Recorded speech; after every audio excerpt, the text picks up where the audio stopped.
प्रियंका चोपडाले निर्माण गर्न लागेको नेपाली सिनेमा पौवाका लागि मुख्य अभिनेत्रीमा मञ्जु छेत्री निश्चित भएकी छन्। विवरणहरूमा जनाइए अनुसार सिक्किमकी एक टेलिभिजन अभिनेत्री अडिसनबाट तय भएकी हुन्। केही दिनअघि उनले प्रियंकाको कम्पनी पर्पल बेबलबाट खुसीको फोन कल प्राप्त गरेकी थिइन्। मुभी माण्डुसँग अनलाइन कुराकानी गर्दै उनले प्रियंकाको कम्पनीबाट फोन आउँदा खुसी लागेको बताइन्। पर्पल बेबलको प्रमुखमा अहिले प्रियंकाकी आमा मधु छिन्। यो नेपाली र सिक्किमी प्रोजेक्टलाई पाखी ई टायरोवालाले निर्देशन गर्दैछन्। सन् 2013 देखि अभिनय थालेकी मञ्जुले नेपाली सिरियल मेरी बासीमा समेत अभिनय गरेकी छन्। उनले खड्काजीको कान्छी श्रीमतीको रूपमा अभिनय गरेकी छन्। उनले फिल्मका लागि आफ्नो रोल पनि खुलाएनन्।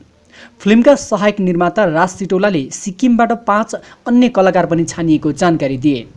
फेब्रुअरी पहिलो सातादेखि फिल्मका लागि वर्कसप सुरु हुँदैछ। सन् 2002 मा खसेको पहिरोमा बुबा र दिदीलाई गुमाएपछि उनकी आमाले उनलाई हुर्काएकी थिइन्। आफू रणबीर कपूर र दीपिका पादुकोणको फ्यान रहेको मञ्जुको भनाइ छ।